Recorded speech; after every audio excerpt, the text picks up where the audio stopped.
Hello everyone, welcome to Punjab IQ।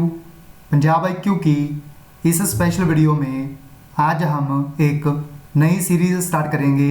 Punjab and Haryana high court clerk paper के लिए free mock test series.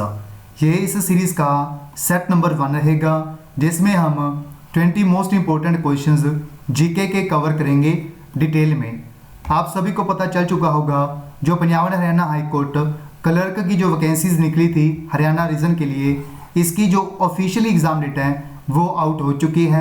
आपका जो exam है वो 22, 23 और 24 नवंबर 2022 को ऑनलाइन कंडक्ट करवाया जाएगा क्लर्क पोस्ट के लिए। आज जो तारीख है वो है 4 नवंबर, यानी आपके पास सिर्फ और सिर्फ 18 दिन बचे हैं इस पेपर को क्लियर करने के लिए। ठीक है, ये जो सीरीज़ होगी फ्री मॉक टेस्ट सीरीज़, ये 18 दिन आपके लिए बिल्कुल फ्री ऑफ कॉस्ट चलाई गई है, नॉन स्टॉप सीरीज़। इसमें हम काफ़ी सारे मॉक टेस्ट आपके लिए लेकर आएंगे। ये है सेट नंबर 1, जो कि मैं आप तक लेके आ रहा हूँ। मेरा नाम है मोहित गर्ग। सो अब हम इस वीडियो को स्टार्ट करते हैं बिना कोई टाइम वेस्ट किए। साथ साथ आपने सारे क्वेश्चंस को खुद भी अटेम्प्ट करने की कोशिश करनी है। सबसे पहला क्वेश्चन पूछा गया है, which of the following is a severe wasting disease caused by long term inadequate intake of proteins, carbohydrates and fats। यानी हमें इस क्वेश्चन में पूछा गया है कौन सा डिसीज हो सकता है जो अगर कोई इंसान प्रोटीन्स, कार्बोहाइड्रेट्स एंड फैट्स को टेक ना करे, यानी जो ग्रहण ना करे, तो उस व्यक्ति को कौन सा डिसीज हो सकता है, ये हमें इस क्वेश्चन में पूछा गया है। आपके 4 ऑप्शन यहाँ पे आप देख सकते हो, first, second, third and fourth. यानी अगर कोई व्यक्ति, अगर कोई person proteins, carbohydrates and fats को इनटेक ना करे, उसको कौन सा रोग हो सकता है, कौन सा डिसीज हो सकता है। ठीक है, ये हमें इस क्वेश्चन में पूछा गया है। इस क्वेश्चन का जो सही उत्तर बनेगा हमारा वो बनेगा थर्ड ऑप्शन, मैरास्मस। अगर कोई व्यक्ति प्रोटीन्स, कार्बोहाइड्रेट्स एंड फैट्स को टेक ना करे तो उस केस में उस व्यक्ति को मैरास्मस नाम का रोग हो सकता है, डिसीज हो सकता है। इसका जो सही उत्तर बनेगा हमारा वो बनेगा marasmus, third option. Second number question देखिए, which of the following is the apex body for sports in India established by the ministry of youth affairs and sports.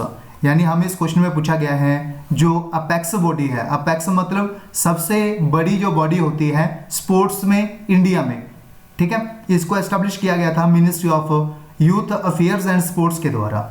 इस अपेक्स बॉडी का नाम हमें इस क्वेश्चन में पूछा गया है। ऑप्शन आप यहाँ पे देख सकते हो, sports club of India, sports body of India, sports affairs of India या फिर स्पोर्ट्स अथॉरिटी ऑफ इंडिया। इस क्वेश्चन का जो सही उत्तर है हमारा वो है fourth option, sports authority of India. इसका सही उत्तर है हमारा फोर्थ ऑप्शन। इसका जो मुख्यालय है, हेडक्वार्टर है, वो लोकेटेड है दिल्ली में। ठीक है, न्यू दिल्ली में हेडक्वार्टर है किसका, स्पोर्ट्स अथॉरिटी ऑफ इंडिया का। ये आपने याद रखना है। ये जो बॉडी है ये ministry of youth affairs and sports इसके अधीन काम करती है, ये भी आपने याद रखना है। और इंडिया के जो मिनिस्टर हैं यूथ अफेयर्स एंड स्पोर्ट्स के लिए, उनका नाम क्या है, उनका नाम है अनुराग ठाकुर। अनुराग ठाकुर, ये भी आपने याद रखना है साथ ही साथ। और काफ़ी बार ये क्वेश्चन भी पूछा गया है एग्जाम में, जो एक्स ऑफिशियो चेयरमैन होते हैं इस स्पोर्ट्स अथॉरिटी ऑफ इंडिया के, हमें एग्जाम में क्वेश्चन पूछा जाता है एक्स ऑफिशियो जो प्रेसिडेंट होते हैं। ठीक है, एक्स ऑफिशियो जो प्रेसिडेंट होते हैं स्पोर्ट्स अथॉरिटी ऑफ इंडिया के, वो कौन होते हैं, वो होते हैं देश के प्रधानमंत्री।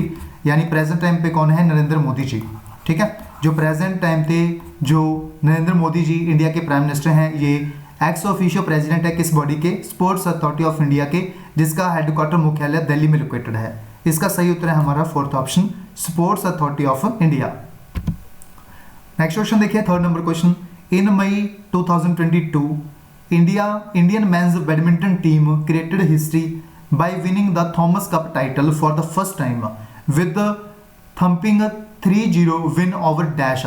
यानी हमें इस क्वेश्चन में पूछा गया है इंडिया की जो मेंस की जो बैडमिंटन की टीम है, ठीक है, इसके द्वारा इस बार पहली बार थॉमस कप को जीता गया। ठीक है, हमें इस क्वेश्चन में पूछा गया है इंडिया के द्वारा किस टीम को फाइनल में हराया गया, इस थॉमस कप को जीतने के लिए इंडिया के द्वारा किसको डिफीट किया गया। यानी हमें पूछा गया है इस क्वेश्चन में जो रनर्स अप टीम रही है वो कौन सी टीम रही है। ऑप्शन यहाँ पे आप देख सकते हो, जापान, स्पेन, कोरिया या फिर इंडोनेशिया। इसका जो सही उत्तर बनेगा हमारा वो बनेगा फोर्थ ऑप्शन इंडोनेशिया, यानी इंडिया के द्वारा इंडोनेशिया को फाइनल में हराया गया इस थॉमस कप में। ठीक है, इस बार जो टाइटल जीता गया है बैडमिंटन का जो टूर्नामेंट है जो मेंस कैटेगरी में खेला जाता है। ठीक है, इसका सही उत्तर बनेगा हमारा फोर्थ ऑप्शन इंडोनेशिया। इसके अलावा आपने ये भी याद रखना है, एक होता है उबर कप। ठीक है, उबर कप और थॉमस कप, ये दोनों जो टूर्नामेंट है बिल्कुल इक्वल है, बिल्कुल बराबर है। ठीक है, बट जो थॉमस कप है ये मेंस कैटेगरी में खेला जाता है, बट जो उबर कप है ये वुमेन्स कैटेगरी में खेला जाता है। ठीक है, वुमेन्स कैटेगरी में आपसे पूछा जाएगा जो उबर कप है इसको किसके द्वारा जीता गया, तो आपने याद रखना है इसमें जो विनर रहा वो कौन सा देश रहा, वो रहा साउथ कोरिया। ठीक है, जो 2022 का जो उबर कप हुआ है जो थॉमस कप के बिल्कुल समान है, बिल्कुल बराबर है, बट ये खेला जाता है वुमेन्स कैटेगरी में, बस यही फर्क है। ठीक है, और इसमें विनर कौन रहा, साउथ कोरिया। साउथ कोरिया के द्वारा फाइनल में किसे हराया गया, यानी रनर्स अप टीम कौन सी रही, वो रही चाइना की टीम। ठीक है, चाइना को फाइनल में हराया गया साउथ कोरिया के द्वारा इस उबर कप में, और जो मेंस कैटेगरी में खेला गया वो था थॉमस कप। इसको जीता गया किसके द्वारा, इंडोनेशिया के द्वारा। इसको जीता गया इंडिया के द्वारा, और रनर्स अप कौन सी टीम रही, इंडोनेशिया। ठीक है, दोनों मोस्ट इंपोर्टेंट क्वेश्चंस हैं, कोई भी पूछा जा सकता है, आपसे याद रखना है। फोर्थ ऑप्शन इस क्वेश्चन का बिल्कुल सही उत्तर बनेगा Indonesia. Which state has topped in terms of accommodating the highest number of open defecation free यानी ODF प्लस विलेजेस जो है, हमें पूछा गया है इस क्वेश्चन में 31 दिसंबर 2021 तक का जो डाटा है उसमें से किस स्टेट में टॉप किया गया है। ठीक है, ODF प्लस में, यानी ODF प्लस मतलब ओपन डिफिकेशन फ्री जो कैटेगरी है, इसमें कौन सा राज्य है भारत का जिसके द्वारा जो फेज 2 प्रोग्राम चलाया गया था, स्वच्छ भारत मिशन का जो फेज 2 था उसमें टॉप किया गया। ऑप्शन आप यहाँ पे देख सकते हो, हरियाणा, तेलंगाना, मध्य प्रदेश एंड असम। इसमें जो टॉप किया गया वो किया गया तेलंगाना के द्वारा, यानी जो तेलंगाना है इसमें सबसे ज़्यादा जो विलेजेस हैं वो क्या है, ODF प्लस, यानी ओपन डिफिकेशन फ्री जो है सबसे ज़्यादा जो विलेजेस हैं वो कहाँ पे हैं, तेलंगाना में है। इसके साथ ही हमारा जो आंसर बनेगा वो बनेगा second option Telangana. Recently, Elaine Thompson Hera was crowned Sports Woman of the Year at the 2022 Laureus World Sports Awards. Which sport is associated with? यानी हमें पूछा गया है जो लॉरियास स्पोर्ट्स जो अवार्ड दिए गए हैं, वर्ल्ड स्पोर्ट्स अवार्ड्स 2022 के लिए ये जो अवार्ड दिए गए हैं, इसमें जो sports women of the year declare किया गया है वो किसे किया गया है, एलाइन थॉम्सन हेरा को। हमें इस क्वेश्चन में पूछा गया है ये कौन से स्पोर्ट्स से एसोसिएट है, कौन सी गेम से ये एसोसिएट है, एलाइन थॉम्सन हेरा। ऑप्शन यहाँ पे आप देख सकते हो, pole vault, hammer throw, shot put या फिर स्प्रिंट। इस क्वेश्चन का जो सही उत्तर बनेगा हमारा वो बनेगा फोर्थ ऑप्शन स्प्रिंट। इसका आंसर बनेगा फोर्थ ऑप्शन स्प्रिंट। यहाँ पे आपने ये भी याद रखना है जो मेंस कैटेगरी में sports man of the year declare किया गया है 2022 के लिए, इसमें लॉरियस वर्ल्ड स्पोर्ट्स अवार्ड्स में, वो किसे किया गया है, तो वो आपने याद रखना है मेंस कैटेगरी में किसे किया गया है, वो है, उसका आंसर बनेगा अपना मैक्स वर्स्टैपन। Max Verstappen. आपसे मेंस कैटेगरी में भी पूछा जा सकता है किसको डिक्लेयर किया गया है, तो आपने ये भी याद रखना है मैक्स वर्स्टैपन। और एलाइन थॉम्सन हेरा जो है ये स्प्रिंट से एसोसिएट है और इनको डिक्लेयर किया गया है sports women of the year 2022 Laureus world sports awards में। इसका सही उत्तर बनेगा फोर्थ ऑप्शन स्प्रिंट।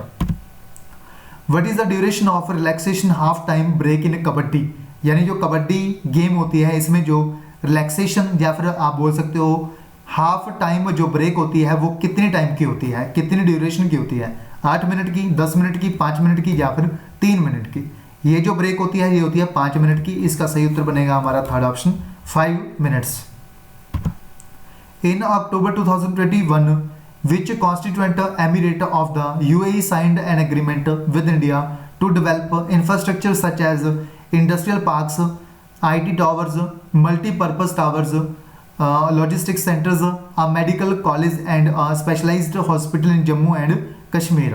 यानी हमें पूछा गया है इसमें से किसके द्वारा जो एक एग्रीमेंट साइन किया गया है, यानी हमें पूछा गया है विच कॉन्स्टिट्यूएंट, यानी हमें पूछा गया है किस सिटी के द्वारा, यानी यूएई में जो ये एग्रीमेंट साइन हुआ है। ठीक है, इसमें हमें पूछा गया है विच कॉन्स्टिट्यूएंट।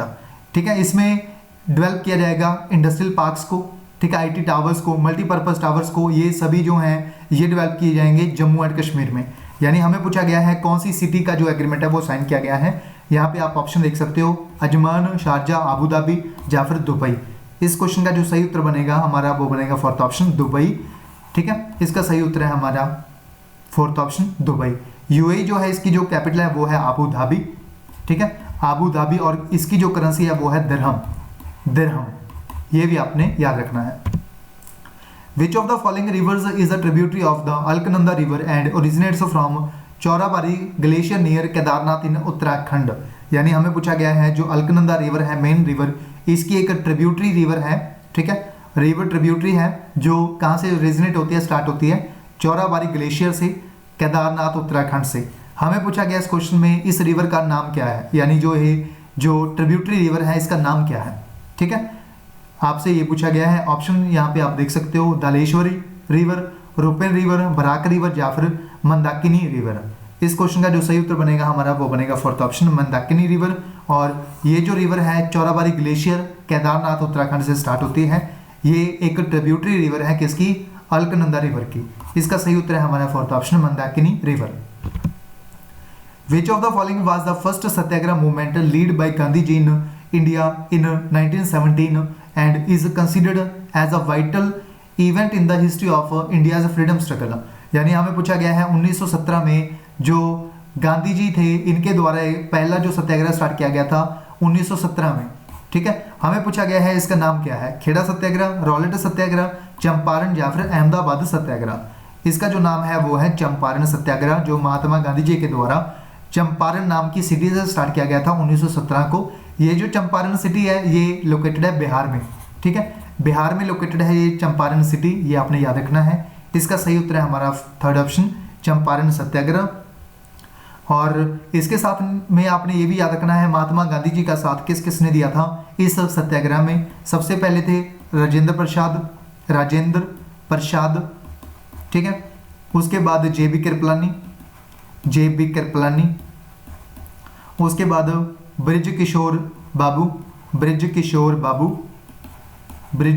बाबू, ठीक है। ये जो 3 पर्सन थे इनके द्वारा भी साथ दिया गया था गांधी जी का इस चंपारण सत्याग्रह में, ये भी आपने याद रखना है। ये बेसिकली चंपारण जो सत्याग्रह था ये क्यों स्टार्ट किया गया था, ये एक 3 कठिया सिस्टम था, 3 कठिया सिस्टम, ठीक है, 3 कठिया सिस्टम, उसके अगेंस्ट ये जो सत्याग्रह है ये स्टार्ट किया गया था महात्मा गांधी जी के द्वारा।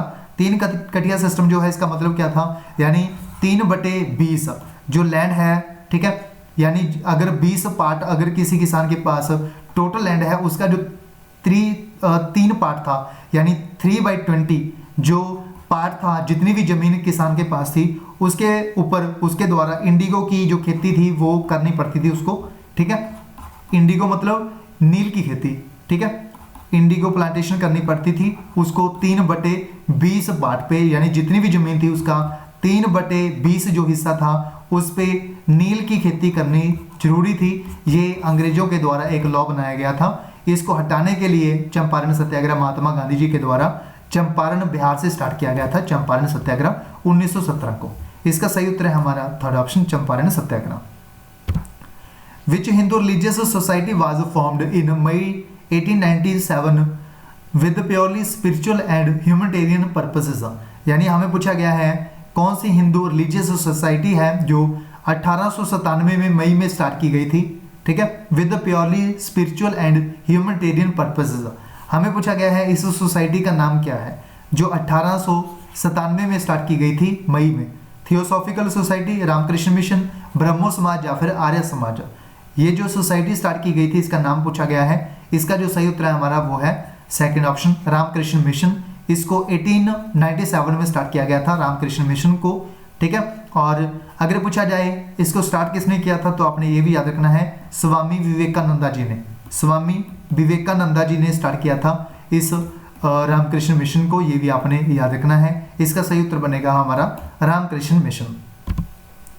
विच Asian countries national intelligence service NIS was included as a cyber defence group under NATO, ठीक है, नॉर्थ अटलांटिक ट्रीटी ऑर्गेनाइजेशन जो है इसकी जो इसकी जो साइबर डिफेंस यूनिट है इसको ज्वाइन करने वाला पहला एशियन देश कौन सा बना? फिलीपींस बना, इंडोनेशिया बना, साउथ कोरिया बना या फिर ईरान बना? पहला देश कौन सा बना जो नेटो जो है नॉर्थ अटलांटिक ट्रीटी ऑर्गेनाइजेशन जिसका हेडक्वार्टर ब्रुसेल्स में लोकेटेड है बेल्जियम में, ठीक है, इसका जो साइबर डिफेंस यूनिट है इसको ज्वाइन करने वाला पहला एशियन देश कौन सा बना? ये बना साउथ कोरिया। इसका सही उत्तर है हमारा third option south Korea. As per the guidelines of rooftop solar program phase 2 released in August 2019, what is the minimum capacity of rooftop solar plants to be installed in the residential sector by 2022? यानी हमें पूछा गया है जो guidelines जो अगस्त 2019 में release की गई थी, ठीक है, इसमें हमें मिनिमम जो कैपेसिटी है रूफटॉप जो सोलर प्लांट्स है उसकी कैपेसिटी पूछी गई है, मिनिमम कैपेसिटी, यानी जो रेजिडेंशियल सेक्टर होता है उसमें जो मिनिमम जो कैपेसिटी है वो हमें इस क्वेश्चन में पूछी गई है, ठीक है, 8000 मेगावाट, 6000, 3000 या फिर 4000। इसका जो सही उत्तर है हमारा वो है 4000 जो मेगावाट है, ये है minimum capacity of rooftop solar plants. इसका सही उत्तर है हमारा 4000 megawatt. Which of the following books depicts the journey of Dr. Tahunton Arak Udvaria, who was the first surgeon in India to introduce laparoscopy? यानी हमें पूछा गया है जो कौन सी बुक है जो डिपिक्ट करती है डॉक्टर टैहमटन अराक ओडवरिया का जीवन, यानी इनके द्वारा ये जो इनकी जो यात्रा है, इनकी जो जर्नी है, इसको डिपिक्ट करने वाली बुक कौन सी है इसमें से, ठीक है। ये पहले सर्जन थे इंडिया के जिनके द्वारा लेपेरोस्कोपी जो है इसको इंट्रोड्यूस किया गया था पहली बार। हमें पूछा गया है ये जो इनकी जो जर्नी है वो कौन सी बुक है जो डिपिक्ट करती है। इनमें से चार ऑप्शन में से कौन सा हमारा आंसर बनेगा? इसका जो सही उत्तर है हमारा वो बनेगा second option, more than just surgery life lessons beyond the OT. यानी इस क्वेश्चन का जो सही उत्तर बनेगा हमारा वो बनेगा second option, more than just surgery life lessons beyond the OT. इसका आंसर बनेगा second option. Which of the following was not a policy to promote equity in the agriculture sector during the period 1950 to 1990? यानी हमें पूछा गया इस question में 1950 से 1990 तक इनमें से कौन सी पॉलिसी है जो प्रमोट नहीं की गई थी इक्विटी इन एग्रीकल्चर सेक्टर, यानी जो एग्रीकल्चर सेक्टर है हमारा, ठीक है, इसमें कौन सी पॉलिसी है जो प्रमोट नहीं की गई थी 1950 से लेकर 1990 तक? ऑप्शन यहाँ पे आप देख सकते हो, land acquisition, land ceiling, green revolution या फिर लैंड रिफॉर्म्स। इसका जो सही उत्तर बनेगा हमारा वो बनेगा लैंड एक्विजिशन। इसका सही उत्तर है हमारा first option land acquisition. Which among the following is the first Indian male tennis player to receive the Padma Shri award? यानी पहले इंडियन मेल जो टेनिस प्लेयर हैं उनका नाम हमें पूछा गया है जिनके द्वारा पद्मश्री अवार्ड जो है वो रिसीव किया गया था, ठीक है, इनका नाम पूछा गया है हमें। ये टेनिस प्लेयर कौन से थे जिनके द्वारा पद्मश्री अवार्ड जो है ये रिसीव किया गया था? रामनाथन कृष्णन, लेंडर पीस, ठीक है, विजय अमृतराज या फिर महेश भूपति। इसका जो सही उत्तर बनेगा हमारा वो बनेगा रामनाथन कृष्णन। इसका सही उत्तर बनेगा फर्स्ट ऑप्शन। रामनाथन कृष्णन जो है ये पहले इंडिया के मेल टेनिस प्लेयर बने थे जिनको पद्मश्री अवार्ड दिया गया था। इसका सही उत्तर है हमारा first option Ramanathan Krishnan. In 1833 which act was passed during the tenure of Lord William Bentinck that symbolised the centralisation in the administration of India? यानी हमें पूछा गया है 1833 में कौन सा एक्ट है जो पास किया गया था लॉर्ड विलियम बेंटिक के द्वारा, दैट जो सिंबलाइज करता है centralisation in the administration in India, यानी जो केंद्रीकरण है, ठीक है, इसके बारे में ये जो बताता है ये जो एक्ट है, ठीक है, ये 1833 में जो है वो लाया गया था, पास किया गया था लॉर्ड विलियम बेंटिक के द्वारा। हमें इसका नाम पूछा गया है पिट्स इंडिया एक्ट, ठीक है, चार्टर एक्ट या फिर रेगुलेटिंग एक्ट। ये चार ऑप्शन हमें दिए गए हैं, ठीक है। इसका जो सही उत्तर बनेगा हमारा वो बनेगा चार्टर एक्ट। चार्टर एक्ट जो 1833 में आया था, ये लाया गया था, इसको पास किया गया था लॉर्ड विलियम बेंटिक के द्वारा। इसका सही उत्तर है हमारा थर्ड ऑप्शन चार्टर एक्ट 1833। ये जो स्टार्ट होते हैं बेसिकली एक्ट, ये होते हैं रेगुलेटिंग एक्ट से स्टार्ट। रेगुलेटिंग एक्ट जो है ये सबसे पहला एक्ट लाया गया था ब्रिटिश गवर्नमेंट के द्वारा 1773 में। उसके बाद 20-20 साल बाद ये जो एक्ट हैं वो लाए गए थे, फिर फिर से इंडिया एक्ट लाया गया। इसी तरह काफ़ी सारे एक्ट इसी तरह आए थे। कुछ एक्ट थे जो इंडिपेंडेंस से पहले आए थे, कुछ बाद में आए थे, ठीक है। इस मतलब 1857 का रिवॉल्ट, सॉरी, ठीक है, जो रिवॉल्ट हुआ था 1857 का, कुछ एक्ट इसके बाद आए थे, कुछ इससे पहले आए थे, ठीक है। ये 2 प्रकार के एक्ट आए थे, ये आपने याद रखने हैं। जो 1833 में आया था, ये आया था चार्टर एक्ट 1833 का आंसर है हमारा third option. Which type of climate is found only along the equator and usually within 25 degree of the equator where the annual rainfall exceeds the 150 centimeter 59 inches। यानी हमें पूछा गया है कौन सा टाइप का क्लाइमेट है जो कि पाया जाता है, फाउंड होता है, ठीक है, ओनली अलोंग द इक्वेटर, यानी इक्वेटर के अराउंड, इक्वेटर के अलोंग जो क्लाइमेट है वो कौन से किस प्रकार का पाया जाता है, usually with in 25 degree of the equator, यानी जो 25 डिग्री जो एरिया है वहाँ पे पाया जाता है इक्वेटर के, ठीक है। हमें पूछा गया है इस क्लाइमेट का नाम क्या है। ऑप्शन यहाँ पे आप देख सकते हो, first, second, third and fourth. इसका जो सही उत्तर बनेगा हमारा वो बनेगा थर्ड ऑप्शन ट्रॉपिकल। जो इसका सही उत्तर बनेगा हमारा थर्ड ऑप्शन बनेगा ट्रॉपिकल वेट क्लाइमेट, यानी जो 25 डिग्री का जो इक्वेटर है वहाँ पे जो क्लाइमेट पाया जाता है, ठीक है, वो पाया जाता है ट्रॉपिकल वेट क्लाइमेट। इसका सही उत्तर बनेगा हमारा third option tropical wet climate. Which is the complex starch derived from plants used to preserve fruit products such as jams and jellies and gummy candies। यानी हमें पूछा गया है कॉम्प्लेक्स स्टार्च जो है ड्राइव होता है प्लांट से, ठीक है, used to preserve fruit products such as jams, jellies and gummy candies.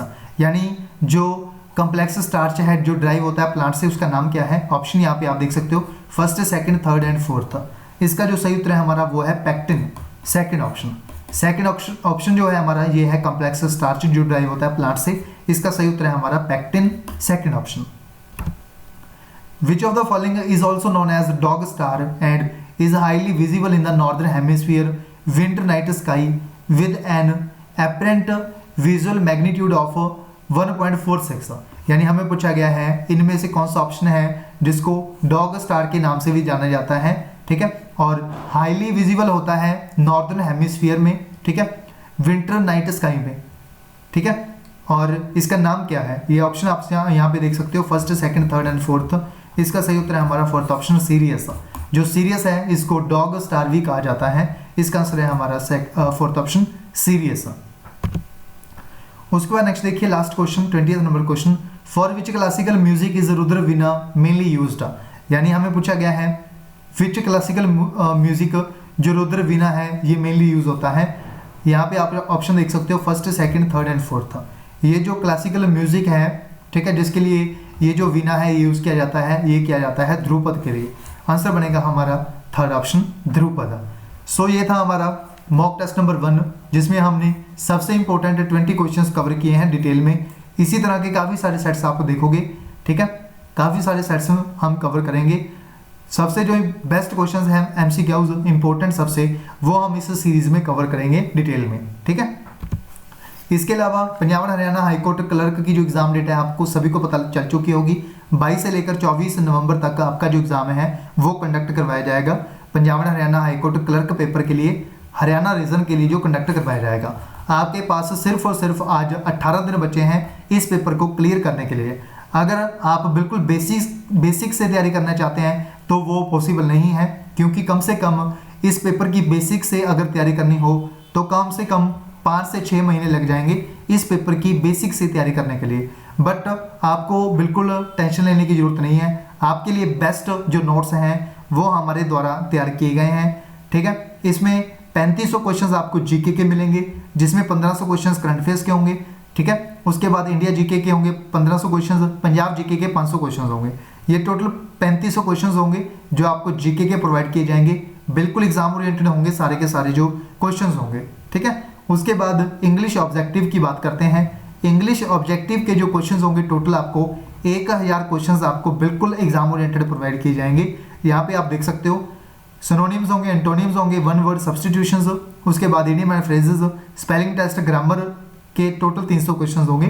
Total मिला के ये टोटल 1000 क्वेश्चंस होंगे, बिल्कुल एग्जाम ओरिएंटेड ये क्वेश्चंस होंगे सारे के सारे, ठीक है। उसके बाद इंग्लिश सब्जेक्टिव की बात करते हैं, ठीक है। इंग्लिश सब्जेक्टिव की जो टोटल टॉपिक है हमारे वो कितने हैं, 60 टॉपिक का 60 टॉपिक आपको टोटल प्रोवाइड किए जाएंगे, जिसमें 15 लेटर्स होंगे, 15 एसेज, 15 प्रेसिज और 15 है ट्रांसलेशन, ठीक है। जो पिछला पेपर हुआ था इसमें से काफ़ी सारे जो ऐसे हैं वो भी पूछे गए, ठीक है। उसके बाद लेटर्स भी काफ़ी सारे पूछे गए थे, जो हमारे द्वारा जो डाटा था, जो हमारे द्वारा जो नोट्स प्रोवाइड किए गए थे, उसमें से काफ़ी सारे ऐसे काफ़ी सारे लेटर्स एग्जाम में डायरेक्ट देखे गए थे पेपर में, ठीक है। इसी तरह करंट अफेयर्स के क्वेश्चन, इंडिया जीके के क्वेश्चन, ये काफ़ी सारे क्वेश्चन जो हैं वो देखने को मिले थे आपको एग्जाम में। पंजाब जीके आपको करने की जरूरत नहीं है, क्योंकि ये पहले पंजाब रीजन के लिए तैयार किया गया था, बट अब हरियाणा जीके भी करने की जरूरत नहीं है, क्योंकि पिछला जो पेपर हुआ था पंजाब रीजन के लिए, इसमें एक भी क्वेश्चन पंजाब जीके का पंजाब रीजन का नहीं देखने को मिला, इसलिए आपको हरियाणा जीके भी जो है तैयार करने की जरूरत नहीं है, ठीक है। आपको सिर्फ और सिर्फ करंट अफेयर्स और इंडिया जीके पे ही फोकस करना है, ठीक है। ये सारे जो टॉपिक हैं आपको प्रोवाइड किए जाएंगे। ये कंटेंट होगा जो बिल्कुल एग्जाम ओरिएंटेड होगा, 100% सिलेक्शन कंटेंट होगा, बिल्कुल एग्जाम ओरिएंटेड कंटेंट है जो वो हमारे द्वारा इस जो नोट्स में प्रोवाइड किया जाएगा आपको। ये जो नोट्स होंगे आपको पीडीएफ फॉर्मेट में हम अवेलेबल करवाएंगे, ये आपने याद रखना है। इसमें जो करंट अफेयर्स के क्वेश्चंस होंगे 1500 के 1500 क्वेश्चंस, इसका आपको साथ में वीडियो एक्सप्लेनेशन भी दिया जाएगा, वीडियो सोल्यूशन भी आपको साथ में दिया जाएगा। इस ये जो करंट अफेयर्स के क्वेश्चंस होंगे साथ ही में आपको 1500 के 1500 क्वेश्चंस का आपको वीडियो एक्सप्लेनेशन भी साथ में ही दी जाएगी करंट अफेयर्स के, ठीक है। और आप स्क्रीनशॉट यहाँ पे ले सकते हो, इसमें सारे टॉपिक आपको दिए गए हैं, किस सब्जेक्ट के कितने कितने क्वेश्चन होंगे वो भी यहाँ पे बताए गए हैं। ये सारे आपको प्रोवाइड किए जाएंगे इस गेस्ट पेपर में, बिल्कुल एग्जाम ओरिएंटेड कंटेंट होगा, आपको बिल्कुल भी चिंता करने की जरूरत नहीं है, ठीक है। उसके बाद बात करते हैं चार्जेस की। इसके जो चार्जेस थे वो कितने थे, 2500 रुपये, बट आपको 2500 रुपये पे करने की जरूरत नहीं है, ठीक है। आपको 1500 रुपये का डिस्काउंट मिलेगा। आपको जो फाइनल चार्जेस पड़ेंगे वो कितने पड़ेंगे इस कोर्स के, यानी इस नोट्स के, यानी इसको आप गेस्ट पेपर बोल सकते हो, नोट्स बोल सकते हो, ठीक है। कंप्लीटेड डाटा आपको प्रोवाइड किया जाएगा, जिसमें 3500 क्वेश्चन होंगे, ठीक है। उसके बाद 1000 क्वेश्चन इंग्लिश ऑब्जेक्टिव, उसके बाद 60 टॉपिक सब्जेक्टिव। ये सारे जो टॉपिक्स हैं, सारे जो क्वेश्चंस हैं, आपको सिर्फ और सिर्फ 1000 रुपये में प्रोवाइड किए जाएंगे। इसके लिए आपने पेमेंट कैसे करनी है, पेमेंट आप हमारी ऐप में भी कर सकते हो। ऐप का नाम है पंजाब IQ, प्ले स्टोर से आप इस ऐप को इंस्टॉल कर सकते हो, जिसका नाम है पंजाब IQ, ठीक है, एप्लीकेशन का। उसके बाद आप जो पेमेंट है वो हमारे गूगल पे नंबर, फ़ोन पे नंबर और पेटीएम नंबर पे भी कर सकते हो। ये हमारा नंबर है 7098688826, इसके ऊपर आपने पेमेंट करनी है, ठीक है। और पेमेंट करने के बाद आपने सेम नंबर है व्हाट्सएप पे ऊपर, उस पर आपने स्क्रीनशॉट शेयर कर देना है। 1 घंटे में आपको जो है PDF फॉर्मेट में ये जो नोट्स हैं आपको PDF फॉर्मेट में आपके व्हाट्सएप नंबर पर सेंड कर दिए जाएंगे, ठीक है। उसके बाद बात करते हैं ये जो नोट्स होंगे ये किस लैंग्वेज में होंगे। ये जो नोट्स होंगे सिर्फ और सिर्फ इंग्लिश लैंग्वेज में होंगे, पंजाबी हिंदी में ये अवेलेबल नहीं होंगे, क्योंकि जो पेपर है ये भी सिर्फ और सिर्फ इंग्लिश में ही आएगा, ठीक है। और जो नोट्स होंगे ये भी आपको सिर्फ और सिर्फ इंग्लिश लैंग्वेज में ही मिलेंगे, ठीक है। और अगर कोई बच्चा गूगल पे, फोन पे, पेटीएम नहीं यूज़ करता तो आप इस अकाउंट नंबर पे भी अपनी जो ट्रांजैक्शन है वो कर सकते हो। उसके बाद आपने जो अपनी रिसिप्ट वगैरह है वो इस नंबर पे सेंड कर देनी है। 1 घंटे के अंदर अंदर हमारी तरफ से आपको ये जो नोट्स होंगे इंग्लिश लैंग्वेज में PDF फॉर्मेट में आपको सेम नंबर व्हाट्सएप पे सेंड कर दिए जाएंगे, ठीक है। ये हमारी डिटेल है कंप्लीट इस नोट्स की, इस गेस्ट पेपर की। इसको आपने करना जरूर है। जो बच्चा पंजाब हरियाणा हाईकोर्ट क्लर्क का पेपर बिल्कुल क्लियर करना चाहता है, आपने कहीं से भी तैयारी की है तो आपने इन क्वेश्चंस को अटेम्प्ट करके, इन क्वेश्चंस को याद करके जरूर जाना है, क्योंकि जो पिछला पेपर हुआ है, पुराना जो पेपर हुआ है Punjab Haryana high court clerk, Punjab region के लिए और हरियाणा रीजन के लिए, पंजाब रीजन के लिए और चंडीगढ़ रीजन के लिए, ठीक है। चंडीगढ़ रीजन और पंजाब रीजन के लिए इसमें काफ़ी सारे क्वेश्चन हमारे देखने को मिले हैं पेपर में, इसलिए फुल्ली हमारे द्वारा इस गेस्ट पेपर को रिकमेंड किया जाता है आपको। हरियाणा रीजन के लिए जो बच्चे तैयारी कर रहे हैं वो इस गेस्ट पेपर को जरूर करके जाएं, बहुत हेल्प मिलेगी आपको इस गेस्ट पेपर से, ठीक है। काफ़ी सारे क्वेश्चन आपको डायरेक्ट देखने को मिलेंगे आपके पेपर में, इस गेस्ट पेपर में से। बिल्कुल एग्जाम ओरिएंटेड हमने क्वेश्चंस इसमें इंक्लूड किए हैं, बिल्कुल एग्जाम ओरिएंटेड, ठीक है। और आपको एक प्राइवेट टेलीग्राम ग्रुप में भी ऐड किया जाएगा, जिसमें आपको वीडियो सोल्यूशन वगैरह जो है वो दिया जाएगा, सबसे ज़्यादा 2-3 क्वेश्चन जो हैं वो आपको 5 ईयर प्लान से देखने को मिले हैं लगभग सारे पेपरों में, ठीक है। इसीलिए हमारे द्वारा कंप्लीट 5 ईयर प्लान का जो टॉपिक होगा वो आपको अलग से प्रोवाइड कर दिया जाएगा। आपको टेलीग्राम चैनल पे जो ऐड किया जाएगा आपको वहाँ पे आपको जो 5 ईयर प्लान है कंप्लीट वो आपको वहाँ पे प्रोवाइड कर दिए जाएंगे, क्योंकि चाहे पंजाब रीजन की बात की जाए चाहे चंडीगढ़ रीजन की बात की जाए 2-3 क्वेश्चंस 5 ईयर प्लान से डायरेक्ट देखने को मिले हैं पेपर में, ठीक है। ये सारा जो कंटेंट है आपको इस गेस्ट पेपर में प्रोवाइड किया जाएगा, जिसके जो चार्जेस हैं वो सिर्फ और सिर्फ 1000 रुपीज़ हैं। ये भी आपने याद रखना है, ये जो चार्जेस हैं 1000 रुपये ये सिर्फ और सिर्फ पहले 100 स्टूडेंट्स के लिए हैं। जब 100 स्टूडेंट्स पूरे हो गए उसके बाद इसके जो चार्जेस हैं वो 2000 रुपीज़ हो जाएंगे। इसलिए जो बच्चे परचेज करना चाहते हैं वो जल्दी से जल्दी परचेज कर लें। और आपको पता है आपके पास समय भी कम है, 18 दिन आपके एग्ज़ाम में बचे हैं। इसके लिए जो बच्चे जो तैयारी करना चाहते हैं और एग्ज़ाम को क्लियर करना चाहते हैं वो इस गेस्ट पेपर को कवर करके जुड़ जाएं। और पहले जो 100 स्टूडेंट्स होंगे उनको ही जो डिस्काउंट है वो दिया जाएगा। उसके बाद जो चार्जेस होंगे वो 2000 रुपीज़ हो जाएंगे इस गेस्ट पेपर के, ठीक है। अगर कोई डाउट हो इस गेस्ट पेपर से रिलेटेड तो आप इस नंबर व्हाट्सएप पे जो है अपना जो क्वेरी है वो पूछ सकते हो। कॉल नहीं करनी है आपने, ठीक है। कॉल बहुत आती है दिन में, इसलिए जो कॉल्स हैं वो अटेंड करनी पॉसिबल नहीं होती एक दिन में, इसलिए आप व्हाट्सएप पे मैसेज छोड़ सकते हो। 1 घंटे के अंदर अंदर हमारे द्वारा रिप्लाई कर दिया जाएगा अगर आपका कोई भी डाउट हो, कोई भी आपको कन्फ्यूज़न हो किसी चीज़ के भी रिलेटेड, ठीक है। सो ये था हमारा मॉक टेस्ट नंबर 1 जिसमें हमने 20 मोस्ट इंपॉर्टेंट क्वेश्चंस कवर किए हैं विद एक्स्ट्रा इन्फॉर्मेशन, ठीक है। इस जो वीडियो है हमारा ये जो फ्री मॉक टेस्ट सीरीज हमने स्टार्ट की है, अगर आप इसकी PDF डाउनलोड करना चाहते हो तो हमारा जो टेलीग्राम चैनल है वो आप ज्वाइन कर सकते हो जिसका नाम है पंजाब IQ। वहाँ से आपको इसकी जो PDFs हैं वो मिल जाएंगी, ठीक है। इस फ्री मॉक टेस्ट नंबर 1 में बस इतना ही मिलते हैं। जो हमारा जो मॉक टेस्ट नंबर 2 होगा उसमें मिलेंगे, ठीक है।